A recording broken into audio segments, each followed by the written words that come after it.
So there are three things I wanted to bring up today about YouTube and also about just my work in general. First of all, a weird thing happened that I noticed last night where over the last couple of days, I have actually lost some subscribers. And I have no idea why this is happening or what I'm doing to cause this. And it's especially strange in that my subscriber count has been steadily going up pretty fast over the last 3 months. And as I said in my last video, once I got to 1,000 subscribers, suddenly it just stopped and now it's going backwards. And so I'm thinking, what's that about? You know, like, is it because I'm cursing a lot? Which I'm not even really cursing all that much. I'm just talking the way I talk, the way people usually talk to each other. And by the way, there are some very prominent YouTubers who have hundreds of thousands of subscribers who curse like crazy. So I don't think it's that, you know. Is it my vibe? You know, is it like the more you get to know me, the more you hate me? Like, I don't think so, you know. I don't think so. Is it that I'm so serious or, you know, that I'm talking about real things? You know, is it that? I mean, it could be that, right? I mean, most people don't want to talk about anything other than lens reviews or, you know, silly things. They want to see somebody jumping off of bridges or exploding cars or whatever, but people don't want to talk about homeless situation, you know, war, you know, gentrification, racism, misogyny. Like, people don't want to hear about that. And I talk about it all the time. And so could be that, although I'm not really talking about that kind of stuff that often on this channel. And I just saw a bunch of people just turned away and left this video right now. So I don't know what the deal is, you know, but I do know that I can't believe that I just spent like the last 2 or 3 minutes even thinking about this, because honestly, I could care less. I don't care. I have no idea. There's no way to figure it out. It just is what it is. I'm grateful for the subscribers that I have. I'm grateful to people, you know, for the people who come to this channel, and it's all good. Like, it doesn't bother me. It does not bother me. So, but I just wanted to mention it in case you were thinking of starting a YouTube channel yourself. You know, the ups and downs, the ebbs and flows, the way it moves is kind of weird and kind of strange and unpredictable. And I don't know, you know, there's no explanation for it. There are people who are going to tell you, do this or do that, and you will definitely have growth. And then once you get to 1,000, it's exponential and it'll start to go crazy. And I don't know. Maybe that's going to happen at some point, but I have no idea. The other thing I want to talk about, and actually this is getting on with the video, is that I'm so excited, unbelievably excited, because I'm in the midst of a script right now that I think is perhaps the best work of my life. Like, I'm writing something that is getting me so excited. I'm laughing while I'm writing it. I'm crying while I'm writing it. I mean, it's just, and it's covering everything that I've learned over the last, you know, my whole life, basically. Everything that I've learned from growing up as a kid to my time in the music business to theater to filmmaking. It just incorporates everything. It's incorporating, you know, things going back in time in my life, right to the current time. And it all takes place in one day, in one particular moment of my life. And it's surprising. It's, you know, emotional. It's funny. It's moving. It's exactly what I hope for when I'm writing something. And I'm not going to get into the details right now. And I'm going to share a lot more on my Patreon page. So if you want to join that, that's a little shameless plug. But, you know, I'm somebody who can't help but share all the time. So I'm sure I'll share a lot of it here too. But I'm so incredibly excited about it, you know. And it reminds me of the very first script that I ever wrote when I first got into theater. I wrote a play called Broke Wide Open. And the process was amazing. You know, I had this director / dramaturge named Stephen Bishop Seeley who basically taught me how to be a theater artist. And while I was writing that, I just remember every day feeling so excited just to get up. You know, I couldn't even sleep because I was writing every day. And I realized, like, at some point I was like, yo, I'm a playwright. Like, it was just an empowering experience, you know, really uplifting, encouraging time in my life. And I'm feeling like that right now, you know, and I'm feeling like it's something that's really contributing for others too. But, you know, I always say, write about what you know. You know what I mean? And write for you. Don't write trying to figure out what people want or what you think are going to resonate with people and get them into the theater or get them to watch your movie or get them to buy your album or whatever. Like, do what you do, what's important to you, and do the best that you can do. You know, like put everything into it and honor the craft, you know, do it properly, dedicate yourself, commit yourself, and you will come up with something that people will want to see. People will feel, you know, they will relate to it because you're opening that window to your soul and you're allowing people to really know who you are. And that is really what makes a great artist, you know. And that was told to me by a legendary manager who used to handle, you know, like Billy Crystal and Robin Williams and David Letterman and all these people. And he told me that, and I never forgot that. His name was Jack Rollins. So I think about that all the time. So I'm really, really excited about that script, and that's something that I wanted to share. That's something that I'm going to be preoccupied with probably for the next 2 years of my life, you know? And so that makes me feel good because that's what I do. You know, that's what my existence is based on, you know? I'm a writer and I'm a performing artist. And, you know, all this other stuff is really what enables me to do what I really do. You know, learning filmmaking, learning the craft of theater, learning music, how to play instruments, how to produce, how to, you know, deal with all the technical stuff. Those are the tools that allow me to do what I do, you know, to get these stories out of my body and get me to the point where I can actually share them with you, with people, you know. And that's something that I live for. You know, I exist on this earth to create art and to share it. And so that's just who I am.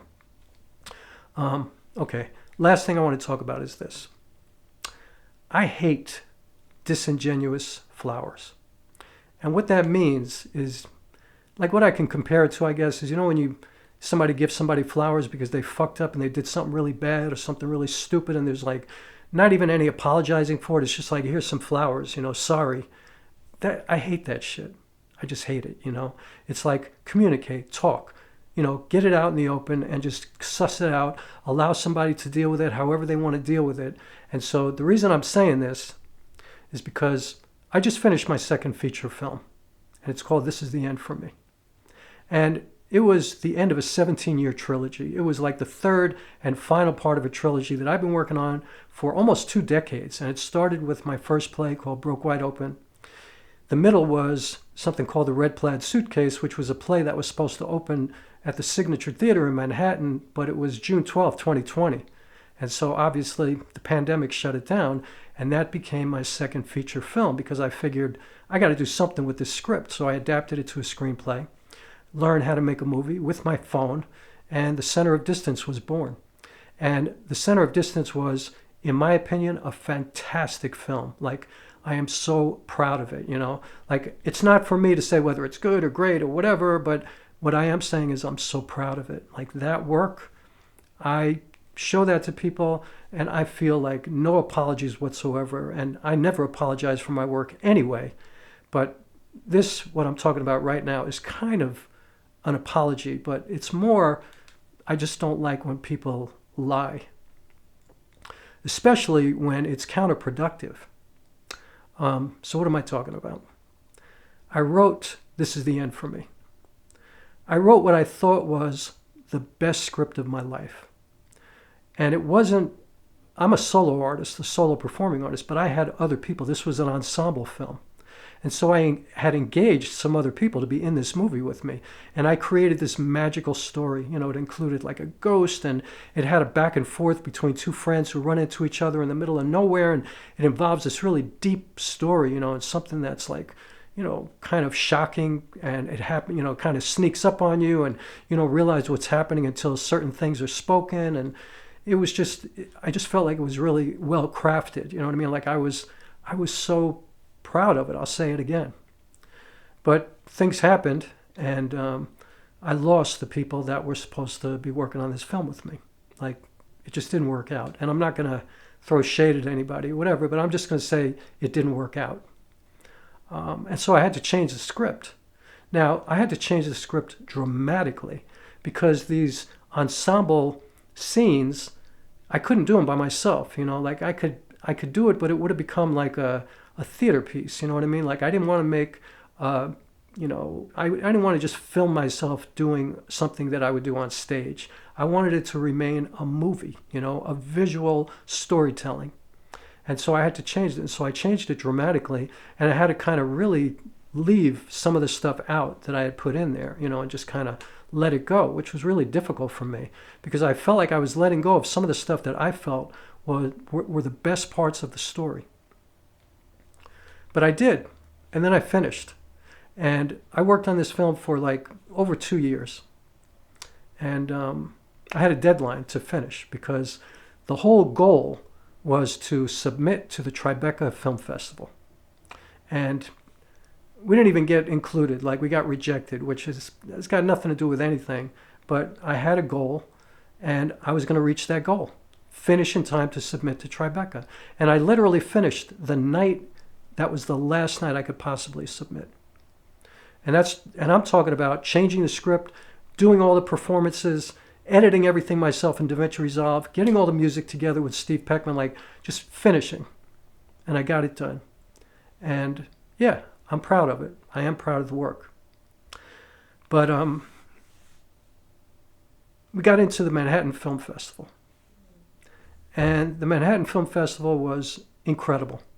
And I saw some beautiful work, really beautiful, beautiful, amazing filmmaking, storytelling. It was great. And we even won an award. We won this award that was called Best Coming of Age Feature Film. Now, I have a problem with these awards at a lot of these smaller festivals, like Best Coming of Age, Best, fictional feature, Best Non-Fictional Feature, Best Feature with a Female Lead, Best Feature with a Male Lead, Best Feature with a bicycle in it, Best Feature that has red shirts. Like, it's almost like a participation trophy. You know what I mean? Like, you want to just give everybody an award. Like, just give out a Best Feature Film Award. It's okay. It's an honor just to be included. You know what I mean? And I'm not saying anything negative about the people who run the Manhattan Film Festival. I actually love these two people. Like, I met them. They're like real serious artist hearts. You know what I mean? Manhattan people, like, they've been running this festival for many years, and I fell in love with them, And the films that they included were, films that might not have been included in other festivals, like they really enjoy eclectic work that takes risks, that doesn't just try to figure out what's commercial and what's going to get them a deal with Netflix or whatever. And so I really appreciated them. And so it's not a problem with them. But, all these festivals give out all these awards, and they do it just to get people to pay the money to apply because they think they can win. And sometimes they even guarantee that you're going to be accepted to the festival, and you win these ridiculous awards. So anyway, what does that have to do with disingenuous flowers? I don't like when somebody says, and I'm not going to be specific, but I thought it was important to share this because I think a lot of people who are honest, a lot of artists who are honest, a lot of artists who dedicate their lives to their craft and who know what they're doing and who know what their work is and who are not deluded into thinking that everything they do is genius and brilliant and all of that. I don't like when people just, overwhelm me with these, these flowers.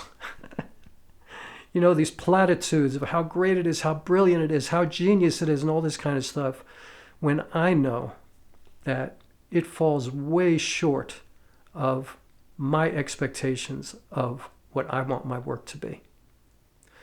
This Is the End for Me is a film that I'm so proud of. And I think it's a film that's worthy of being on any platform, from HBO to Netflix to a big theater. I just saw it in a big theater. I think it's worthy of anything. The music, the score is astounding. Thank you, Steve Peckman. But the story falls way short. And it's because, and not to make any excuses, but it's really because, literally, I had to make all these changes, and I had a deadline, which was a self-imposed deadline. Tribeca doesn't care whether or not I submit to them or not. But I had to finish, and I made a commitment, and I made a commitment to the people that I worked with, my musical collaborators. And I made a commitment to my followers that I was going to submit to Tribeca. And so I finished. But the story just never quite reached what that original script reached, which was, in my opinion, maybe the best story I'd ever written.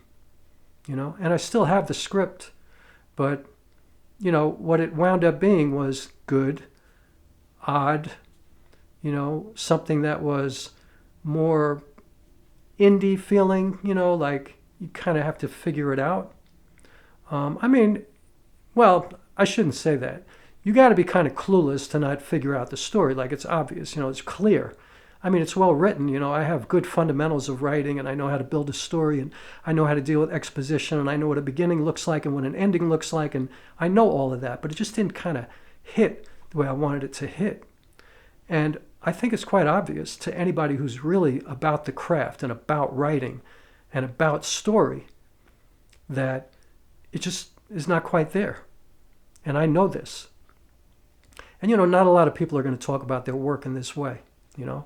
And also, it's kind of dumb of me to talk about this, because if you watched it and you think it's brilliant and you think it's genius and you think it's amazing and you think it's the greatest story that you've ever seen, then I should not take that experience away from you, because art is like you create something, you create a movie, you create a play, you write a book, you do whatever, and then you let it go, and then it's not yours anymore. It's for whoever is going to receive it. And you are not supposed to destroy somebody else's experience of watching that film or seeing that play or reading that book or hearing that album or whatever, looking at your painting. You don't make excuses for it. You don't make people feel like they're wrong. You know what I mean? Because whatever somebody gets out of something, that's what it is. And that's what's great about art. But I'm just telling you, because this is YouTube and this is supposed to be educational. And so I'm just trying to tell you, what you should never do is, if you don't feel that it's brilliant and genius and all that, you should never say that. Now, I'm also somebody who never, ever criticizes somebody else's work, ever. I won't do it. People ask me all the time, would you check this out? Let me know what you think, or come look at my video, or, you know, come see my play, you know, or check out my movie. Let me know what you think. Give me some feedback. I'm really interested.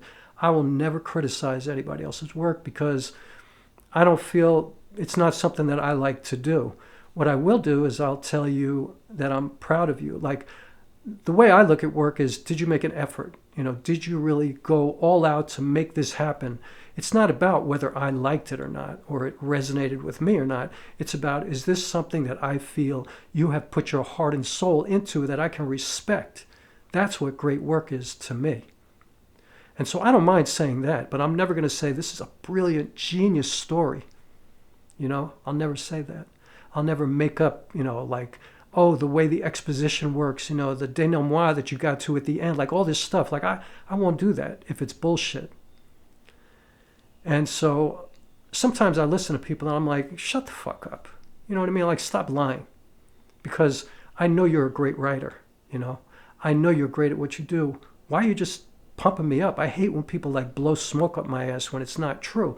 I know what my best work is, you know. I know that. Nobody knows it better than me. And so I don't like that, but what I do love is encouragement. And I do love when people take the time to receive your work and are just honest with you, you know. Now, I have had the great fortune of creating work that has really moved people and really affected people. And in some cases, I've been told it's changed their lives. But the thing is, I'm not stupid. I know when it's sincere. I know when it's real talk. And I know when it's bullshit. And when it's bullshit, that really bothers me, you know. That really bothers me. And I also know when criticism is just some hater shit, you know. Like, I know that. I'm the guy I do Q&As after every live performance that I do, because I want feedback from the audience, because I learn from that. But I also know when it's coming from a hater place, when it's like, oh, I could do it better than that, or whatever, you know, this competitive thing. And to me, that's just sad, you know. I'm like, you sad little person, you know, sorry you can't do work like this. You know what I mean? Like, that's just some hater shit, you know, some angry, bitter, you didn't make it, you didn't get there, you quit, you gave up. I get that too. But good criticism, good, solid, constructive criticism is a gift. It's an absolute gift, you know. And if you approach an artist with that perspective, you will have an exchange that you will both learn from and both get so much out of. And so, yeah, stop lying. Don't do that. Nobody likes it. Nobody appreciates it. But on the other hand, if you're an artist putting work out, stop destroying people's experiences. Like, I'm doing this on this YouTube channel, but I would never talk like this in the theater. And I would never talk like this when somebody tells me about how a movie of mine or a play of mine changed their life, or, you know, gave them everything, or just they're sitting there weeping and talking to me. I would never say to them, well, it wasn't quite, you know, you should see my other work. Or, like, I would never do that. I would probably just hug them, because that's what I want. You know, I want you to have your own experience. It's yours. It's not mine anymore. But, you know, I don't like the bullshit. And, you know, the bullshit also, I guess, includes these participation awards that people give out, you know, and it sounds weird for me to say that, because I've gotten so many awards for my work. And most of them are what I would consider real awards, you know. But a lot of them I would also go, you know, like best coming of age feature film. Like, what it's not a coming of age film. I don't even, it's just like they were like, oh, we got to give him an award. So I appreciate it, you know, and I love you guys, but it's dumb. You know, that's like little league shit. You know what I mean? We're professionals. We don't need that kind of crap. And so, yeah, don't do that. But also, don't be a hater, because that's fucked up and that's ugly. And it's obvious. Like, when you're a hater, it is completely obvious. And I've had so many of them. Trust me. And if you are willing, and if you are, I'm going to say, brave enough, courageous enough to put yourself out there in front of people and share your work, you will get some haters coming back to you. And you have to be strong enough to deal with that. But you will also know the difference between genuine, honest, constructive, uplifting, holding you criticism, want to make you better. Not somebody coming at you because they think they're better than you, but just giving you their honest feedback, their honest opinion. And that doesn't even mean you have to agree with them. But you're going to love them for that. Trust me. Even if you don't agree, you're going to be like, you know what? I appreciate you. I respect you, because that is coming from a real place. And maybe you've seen their work. And, you know, like, I've had the experience where I said to somebody, I think this is fucking genius. Like, this is some John Coltrane level shit. And they're like, I just had a lot of problems with it. And it just, I understood it, but I was like, yo, you're fucking up my experience now. Like, I don't want to hear your excuses. You know what I mean? Like, I loved it. It's not yours anymore. You know, you put it out there. That's it. It's like, I mean, I don't have any kids, but I've always felt like if I did have a kid, I would raise this person to be the best person possible. I would give them everything that I had, but then I would let them go. It's their life. It's them. It's not, it ain't about me. So that's what I was thinking about today. That's today's YouTube video.